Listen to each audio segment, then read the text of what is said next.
She looked at me this morning, really looked at me, like she was trying to remember something important. Then she asked the question that breaks me every single day. Who are you? Who are you? I'm her husband, George. We've been married for 52 years. But she doesn't remember any of it. And I remember everything. Every single thing.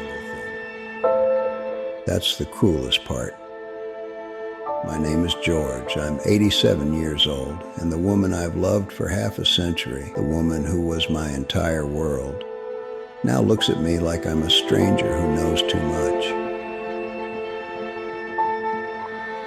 She forgot our first kiss, the way I spilled coffee on her dress at that little cafe on 3rd Street, how she laughed so hard everyone turned to look, how I fell in love with that laugh. She forgot our wedding day, the way it rained right when we stepped outside the church, how we danced in the parking lot anyway, how perfect everything felt. She forgot the names of our children, David and Sarah, the two most beautiful things we ever created together. She doesn't remember watching them grow up, teaching them to ride bikes, staying up all night when they were sick. But I remember everything, every moment, every conversation, every touch, every promise. And that's what makes this unbearable. Because when one person forgets and the other remembers, love doesn't die.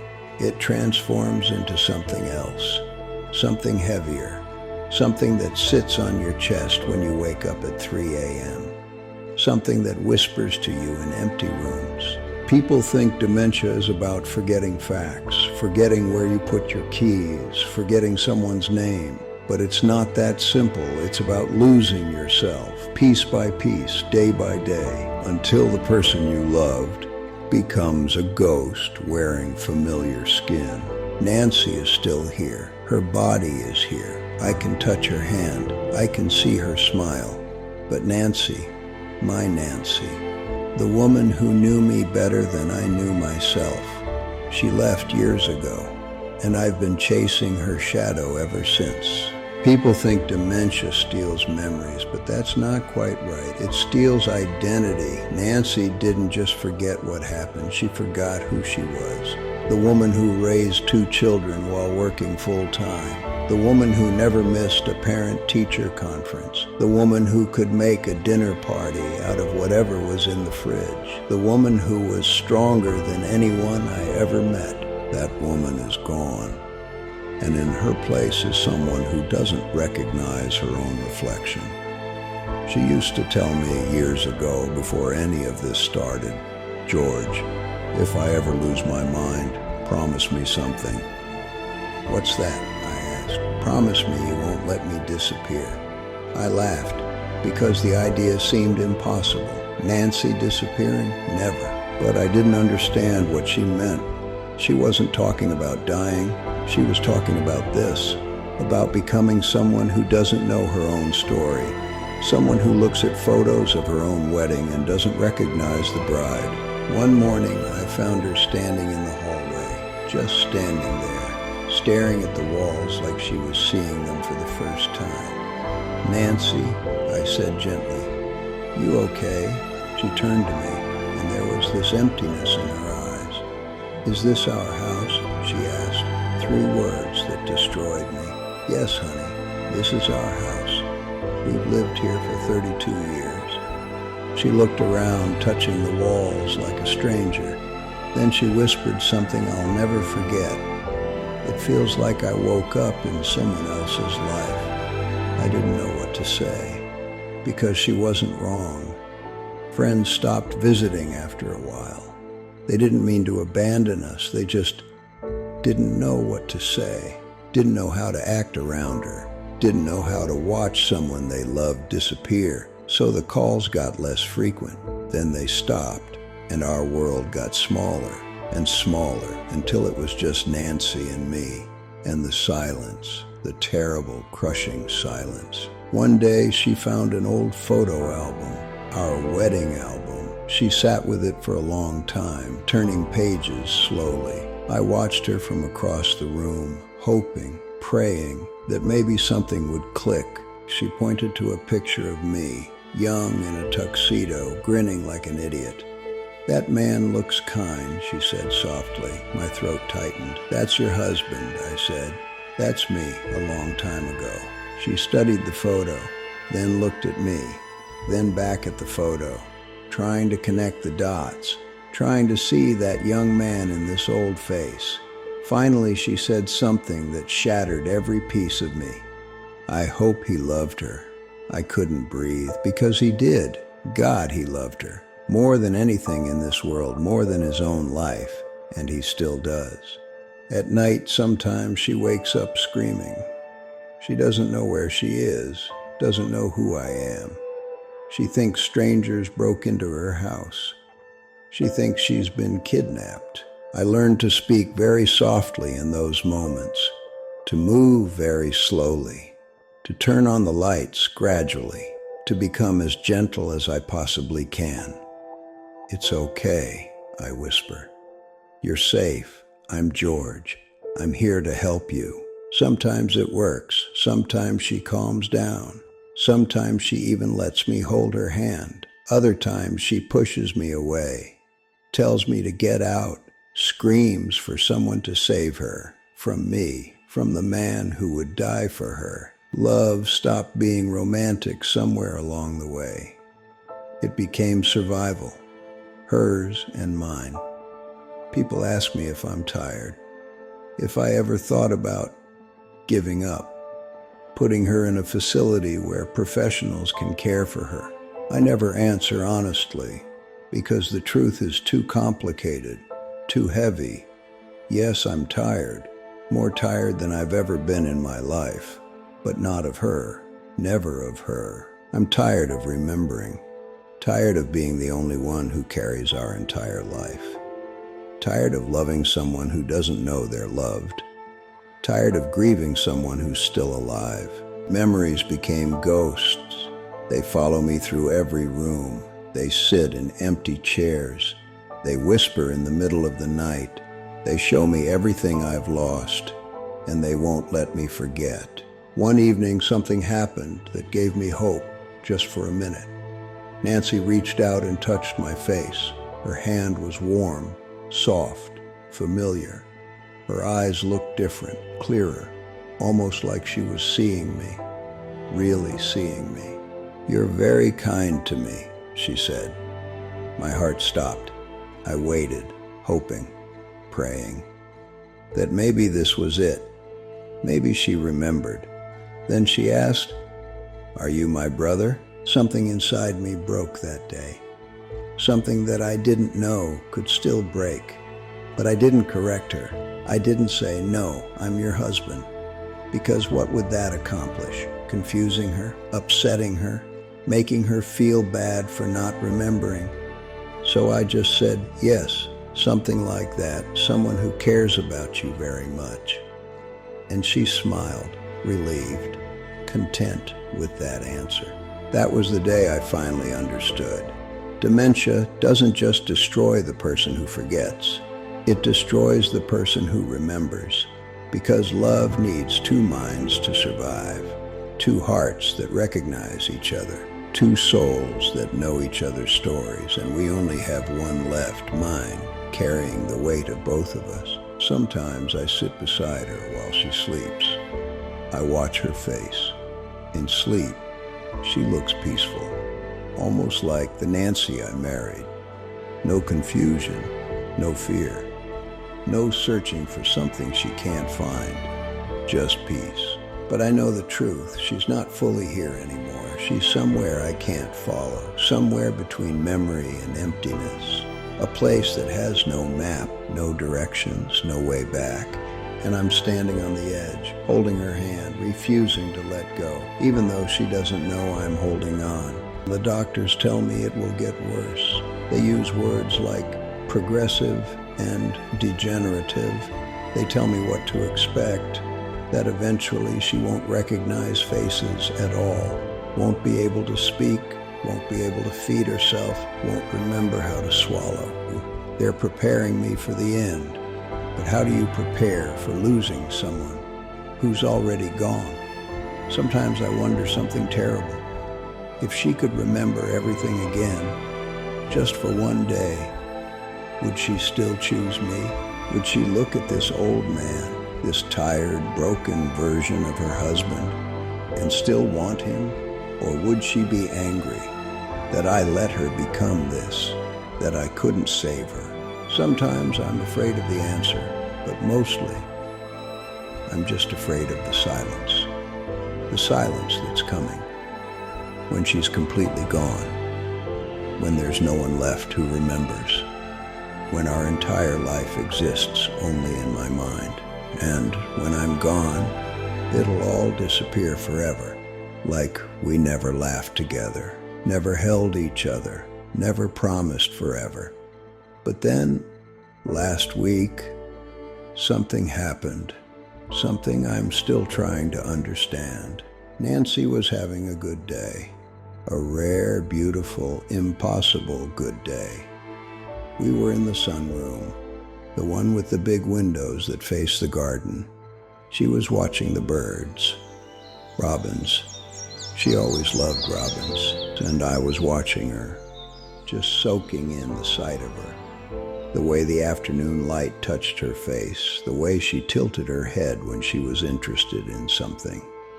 Little things I've memorized, little things that are all I have left. Suddenly she turned and looked at me, really looked at me, not through me, not past me, at me. And then she smiled, not the polite smile, not the confused smile, a real smile. The smile I fell in love with 52 years ago. The smile that made my heart skip, and for just 1 second, one impossible, beautiful second, I saw her, the real her, not the ghost, not the stranger, not the woman who needs help with everything. I saw Nancy, my Nancy, the woman who loved crossword puzzles and terrible puns, the woman who cried at commercials, the woman who danced in the kitchen when she thought nobody was watching, the woman who was my entire world. She was back just for a second, but she was back. Her eyes were clear, focused, full of recognition, like a veil had lifted, like she'd been underwater and finally broke the surface. And she said my name, George. Just that, just my name. But the way she said it, like she knew me, like she remembered, like I wasn't a stranger, it was everything. It was a lifetime in one word. It was proof that somewhere deep inside, she's still there. I started crying. I couldn't stop it. Tears just poured down my face.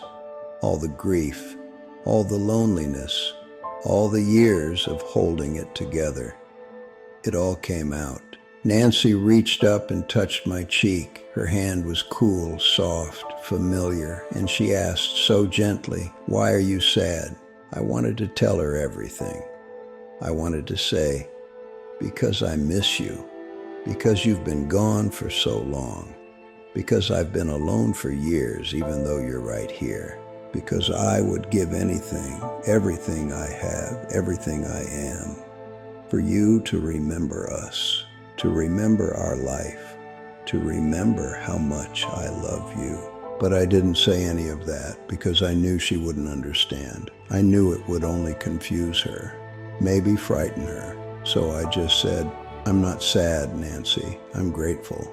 And I was, God, I was so grateful for that one moment, that one recognition, that one time she said my name like she knew me. It was enough. It had to be enough. Because I knew it wouldn't last. Nothing ever does.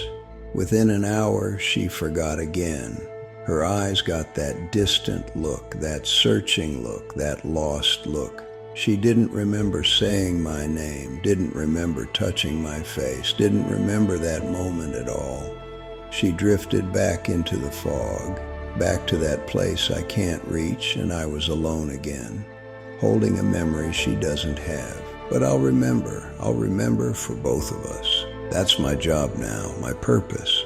I'll remember the way she used to laugh, this full, loud, uninhibited laugh, the kind that made other people smile, even if they didn't know why. I'll remember the way her eyes lit up when she saw me, even after 40 years, like I was still that nervous kid who spilled coffee on her dress. I'll remember the way she held my hand, not just holding, but squeezing 3 times, our secret code, I love you.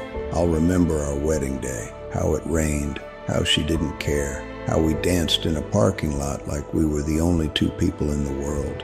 I'll remember the birth of our children, how terrified I was, how strong she was, how she looked at our babies like they were miracles, because they were.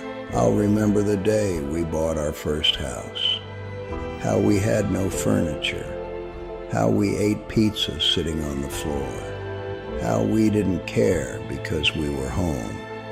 I'll remember the quiet moments, Sunday mornings, reading the paper together, walking through the neighborhood holding hands, falling asleep on the couch during movies, the ordinary days that seemed so simple then. But now I know those were the best days. That's my burden now. Remembering for 2 people, loving for 2 people, grieving for 2 people, because she can't anymore. She can't remember. She can't love me back. She can't grieve what she's lost, because she doesn't know it's lost. So I'll carry it all, the memories, the love, the grief, the weight of our entire life together. I'll carry it until I can't anymore, until the end. People say love is beautiful, and it is, but they don't tell you about this part, the part where love becomes an anchor, where every memory is a weight, where remembering hurts more than forgetting ever could. Because when you're the only one left who remembers, you become a graveyard, a place where moments go to live because they can't live anywhere else. I carry our entire life inside me now. Every conversation we ever had, every laugh, every fight, every makeup, every anniversary, every morning, every night, every boring Tuesday that felt like nothing, but was actually everything. And it's crushing me. But I can't let go. Because if I let go, if I forget, then she's really gone, then we're really gone, then those 52 years meant nothing. So I hold on to every memory, to every moment, to the ghost of who she was, to the love that now lives in only one heart, mine. Tonight, Nancy is sitting by the window, watching the street. She doesn't know who I am. She doesn't know who she is, but she's calm, content, maybe even happy. And I'm sitting here, still remembering, still loving, still grieving, still holding on. Because that's what love is. Not the fairy tale, not the romance novels, not the movies with happy endings. Real love is this, staying when there's nothing left but shadows, remembering when everyone else forgets, loving someone who doesn't even know they're loved. My name is George. I'm 87 years old, and I'm still in love with a woman who doesn't remember my name, but I remember hers, Nancy, and I always will. So I have a question for you. If you were in my place, would you choose to remember, or would you choose to forget? Forgetting seems like mercy. Nancy doesn't carry this weight. She doesn't mourn what's lost. She doesn't lie awake at 3 a.m. remembering everything. She just exists in this moment, without past, without pain, without the crushing weight of a lifetime. And maybe that's easier, but I can't forget, even if I wanted to, even if someone offered to take it all away, because someone has to remember. Someone has to carry the proof that we existed, that we mattered, that we loved each other, that those 52 years were real, and if not me, then who? Tonight, Nancy will probably ask me again, who are you? And I'll say what I always say. I'm George. I'm someone who cares about you. Because husband doesn't mean anything to her anymore, but someone who cares, that she can understand. And maybe that's enough. Maybe love isn't about being remembered. Maybe it's about showing up every single day, even when the person you're showing up for doesn't know your name. I don't know how much time we have left. The doctors won't give me numbers. They just say, make the most of every day. Like that's some kind of revelation. Like I haven't been doing that for years. Months maybe a year, maybe less.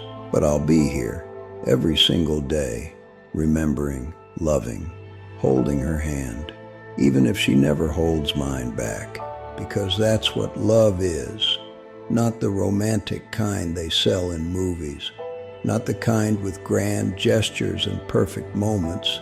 The kind that stays when everything else is gone. The kind that remembers when everyone else forgets. She doesn't react. He sits beside her, takes her hand, and they sit in silence, watching the world outside. For everyone who remembers for two, you are not alone. You've heard my story. You've seen my wife, Nancy, fade away into a stranger. You've felt the silence of our home. Dementia is a thief. It steals memories. It steals identities. It steals the people we love, leaving only their shadows behind. But I am not the only one. There are millions of George out there. Millions of Nancys. Families torn apart by the slow erosion of the mind.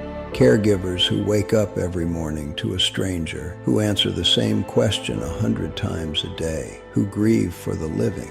It is the hardest job in the world, to love someone who doesn't remember you, to be the keeper of a shared history that now only exists in one mind. Time is precious, it is finite, and for us it is slipping away faster than we can hold on to it. So I am asking you, don't wait. Don't wait for the memories to fade. Don't wait until who are you becomes the only question left. Cherish your loved ones today. Ask them their stories. Record their voices. Hold their hands while they still know whose hand it is. Love is not just a feeling. It is an action. It is showing up. It is staying. It is remembering. And for those of you who know a George, reach out. Visit, call, break the silence. We are lonely in our crowded houses.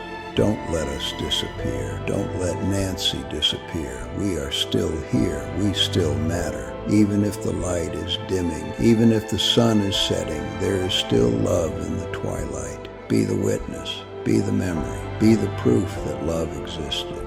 Because in the end, that is all we leave behind. The stories we told, the love we gave, the memories we kept.